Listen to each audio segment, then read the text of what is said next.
Hello, সকলে কেমন আছো? আশা করি সকলে খুব খুব খুব ভালো আছো।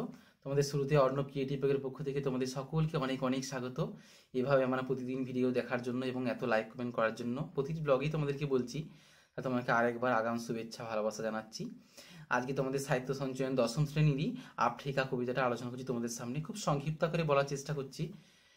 যতটুকু বলা যায় তোমাদের সামনে বোঝানোর চেষ্টা করছি। তোমাদেরকে তো আগেও কয়েকটা বলেছি, যেমন জ্ঞানচক্ষু বলেছি তোমাদেরকে, পরবর্তী ব্লগে অসুখী একজন, আয়ারও বিনোদী থাকি। এরপর আজকে আফ্রিকা আফ্রিকা কবিতা রবীন্দ্রনাথ ঠাকুরের লেখা, আমরা সকলেই জানি তিনি একজন বিশ্বকবি। রবীন্দ্রনাথ ঠাকুরের লেখা এই গল্পটার মূল উৎস হচ্ছে যেখান থেকে নেওয়া হয়েছে। তোমাদের আফ্রিকা কবিতাটা প্রথম প্রকাশিত হয় কিন্তু প্রবাসী পত্রিকায়।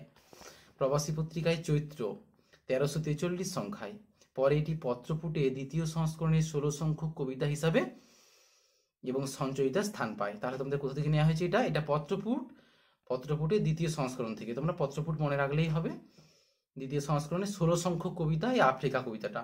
এটা আসে অনেক জায়গায় পরীক্ষায়, তোমাদের ইউনিট টেস্টও আসতে পারে এবং ফাইনাল পরীক্ষাও তোমাদের আসতে পারে। ভালোভাবে তোমরা এটা দেখে নেবে, এটা খুব গুরুত্বপূর্ণ একটা কোশ্চেন। এরপরে এই কবিতার মূল সার সংক্ষেপটা কি, খুব সংক্ষিপ্ত করে বলার চেষ্টা করছি। এর সার সংক্ষেপটা কিন্তু অত সহজও নয়, তাও বলার চেষ্টা করছি খুব সংক্ষেপে কয়েকটা লাইনের মধ্য দিয়ে তোমাদের সামনে পেশ করছি। দেখো, আশা করি তোমরা বুঝতে পারবে। যে আমরা দেখতে পাবো যে সৃষ্টির শুরুতে এই ভয়ঙ্কর প্রকৃতি আফ্রিকা মহাদেশকে বিচ্ছিন্ন করে তার আত্মপ্রকাশকে সম্ভব করে তুলেছিল। আমরা প্রথমেই দেখতে পাবো যে সৃষ্টির শুরুতে এই ভয়ঙ্কর প্রকৃতি আফ্রিকা মহাদেশকে বিচ্ছিন্ন করে তার আত্মপ্রকাশকে সম্ভব করে তুলেছিল। তৈরি হয়েছিল আদি বর্ণে ঢাকা এবং নতুন মহাদেশ, যেখানে ভয়ঙ্করতা রহস্যময়তাই ছিল প্রধান বৈশিষ্ট্য। আমরা দেখতে পাই যেখানে ছিল ভয়ঙ্করতা আর রহস্যময়তাই ছিল, এটাই এই কবিতার প্রধান বৈশিষ্ট্য আফ্রিকা মহাদেশের। বাকি পৃথিবীর কাছে ছিল দুর্বোধ্য, ছিল নতুন ভূমিখণ্ড আফ্রিকা। আফ্রিকা যেন জঙ্গলে ঢাকা একটা, আমরা বলি না আফ্রিকার জঙ্গল, আফ্রিকা জঙ্গলে ঢাকা একটা যেন সভ্য সমাজ থেকে অনেক দূরে, যেন অনুন্নত সমাজে একটা বাস করে, যেখানে অন্য সব মানুষ যেখানে যেখানে খাপ খাওয়াতে পারবে না, যেখানে যেন সমাজ থেকে বিচ্ছিন্ন একটা দ্বীপের মতো, একটা ভূমিখণ্ডের মতো।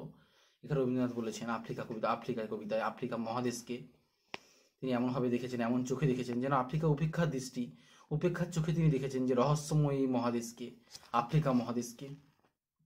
যেন দুর্বোধ্য ছিল নতুন ভূমিখণ্ড, যেন দুর্বোধ্য মানুষ সেখানে কেউ বাস করতে পারে না, যেন দুর্বোধ্য, যেন দুর্গম পথ আফ্রিকা।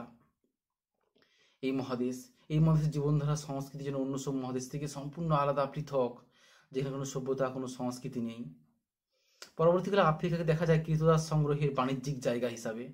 আমরা দেখতে পাবো যে পরবর্তীকালে আফ্রিকা হচ্ছে কৃতদাস সংগ্রহের একটা বাণিজ্যিক জায়গা। আফ্রিকার গভীর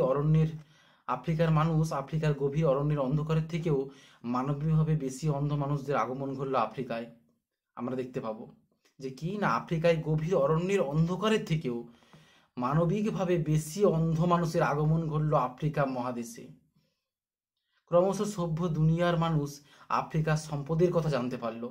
যারা সভ্য সমাজের মানুষ, তারা আফ্রিকা যে এত সম্পদ আছে, এত প্রাচুর্য আছে সবকিছু লুট করার জন্য, সে সমস্ত জানতে পারলো এবং আফ্রিকা মহাদেশে তারা গেল সেখানে সবকিছু লুট করার জন্য। তাদেরকে কৃতদাস বানিয়ে, তাদেরকে খাটিয়ে, জোর জুলুম সাহায্যে, তাদের তো আফ্রিকা মানুষ জানতো না যে এইসব সম্পদের এত দাম। সেখান থেকে সব সভ্য সমাজের মানুষরা সেখানে গিয়ে সব লুটপাট করতে লাগলো এবং সব কিছু সংগ্রহ করে নিজের দেশে নিয়ে যেতে লাগলো। দেখতে হবে উপনিবেশ তৈরি করলো সেখানে, সভ্য সমাজের মানুষরা আফ্রিকা মহাদেশে গিয়ে উপনিবেশ তৈরি করলো। এবং তারপর আমরা দেখতে পাবো আফ্রিকা হয়ে উঠলো উন্নত ইউরোপীয় দেশগুলির চারণভূমি হয়ে উঠলো আফ্রিকা। উন্নত যে ইউরোপীয় দেশগুলি আছে সেখানকার চারণভূমি হয়ে উঠলো আফ্রিকা মহাদেশ।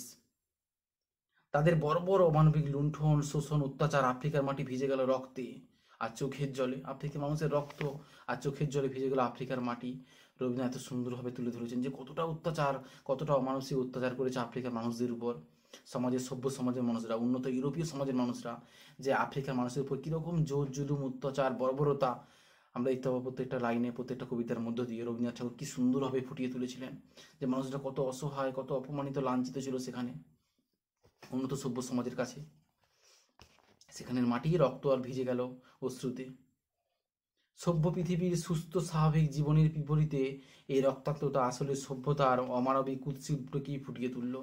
যে সভ্য সমাজের মানুষ, যারা সভ্য, যারা ভদ্র সভ্য, তারা যে এত রকম অমানসিক কাপুরুষ হতে পারে এটা মানুষ জানতো না, মানুষের জানা ছিল না সভ্য সমাজের যে এই বর্বরতা। মানুষ জানতে পারলো। এই নির্লজ্জ হিংস্র থেকে মুক্তির পথ খুঁজছেন কবি, যে কবি চাইছেন যে এই নির্লজ্জ হিংস্র পথ থেকে মানুষ কবে মুক্তি পাবে, আফ্রিকার মানুষরা কবে মুক্তি পাবে, কবে মাথা উঁচু করে তারা বাঁচতে পারবে। কবি সেই দিন গুনছেন যে কবে এই হিংস্র থেকে মুক্তি পাবে তারা।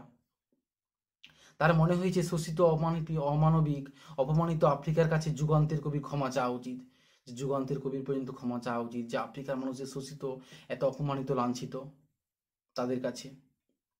কারণ কবি হলেন সুন্দরীর উপাসক, আমরা সকলেই জানি কবি হলেন সুন্দরীর উপাসক, সুন্দর, সত্য শিব এবং সুন্দরীর উপাসক। কবির ক্ষমা প্রার্থনার মধ্য দিয়ে শুভবুদ্ধির প্রকাশ ঘটবে, আমরা সকলেই মনে করি যে কবি যদি ক্ষমা চান, কবি ক্ষমার মধ্য দিয়ে শুভবুদ্ধি জাগ্রত হবে মানুষের মধ্যে, যে বর্বরতা, অমানসিকতা, যে লুঞ্ছিত, শোষণ, অত্যাচার সবকিছু বিলোপ হয়ে যাবে মানুষের মন থেকে, এবং মানুষের মধ্যে ভালোবাসা বা শুভবুদ্ধি জেগে উঠবে। এটা আমরা সকলে মনে করি, কবি মনে করেন। এবং প্রতিষ্ঠা ঘটবে মানবতার এখানে জয়ধ্বনি ঘটবে, এখানে মানুষের মধ্যে যে মনুষ্যত্ববোধের জাগরণ ঘটবে। কবি মনে করেন যে মানবতার প্রতিষ্ঠা হবে, মানবতার শুভবুদ্ধির আগমন ঘটবে এই কবিতায়। এই কবিতার নামকরণ কি একটু অন্যরকম, আফ্রিকা কবিতার নামকরণ। আফ্রিকা কবিতার মধ্য দিয়ে যে আফ্রিকার মানুষের যে কতটা শোষিত, অপমানিত, লাঞ্ছিত, অবহেলিত, তারা অন্য সমাজ থেকে কতটা অনুন্নত, এবং তাদের উপর যে কী অমানসিক লাঞ্ছনা, শোষণ, নির্যাতন চলেছে, সেটা আমরা দেখতে পাই রবীন্দ্রনাথ ঠাকুরের হাত ধরে। রবীন্দ্রনাথ ঠাকুর কী সুন্দরভাবে ফুটিয়ে তুলেছিলেন যে উন্নত ইউরোপীয় সভ্য সমাজের মানুষরা কীভাবে আফ্রিকার মানুষের উপর কঠোর নির্মম অত্যাচার, জুলুম চালিয়েছে নৃশংসভাবে। আফ্রিকা কবিতা আমরা দেখতে পেলাম যে পত্রপুর কাব্যমন থেকে নেওয়া হয়েছে। পত্রপুর কাব্য রবীন্দ্রনাথ ঠাকুরেরই, অবশ্যই মনে রাখবে তোমরা।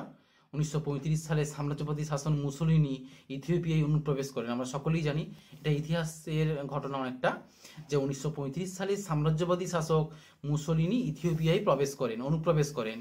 এই ঘটনায় প্রতিবাদ হিসাবে 1937 সালে আফ্রিকা কবিতাটি রচিত হয়। রবীন্দ্রনাথ ঠাকুর 1937 সালে আফ্রিকা কবিতাটি এই ঘটনার প্রতিবাদে রচনা করেন বা প্রকাশ করেন।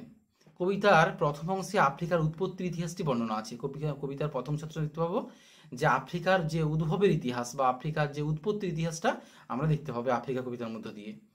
প্রতিকূল ভৌগোলিক পরিবেশে প্রকৃতির ভয়ঙ্কর রূপকে চিনে নিয়ে আফ্রিকা নিজেকে প্রতিষ্ঠা করেছিল।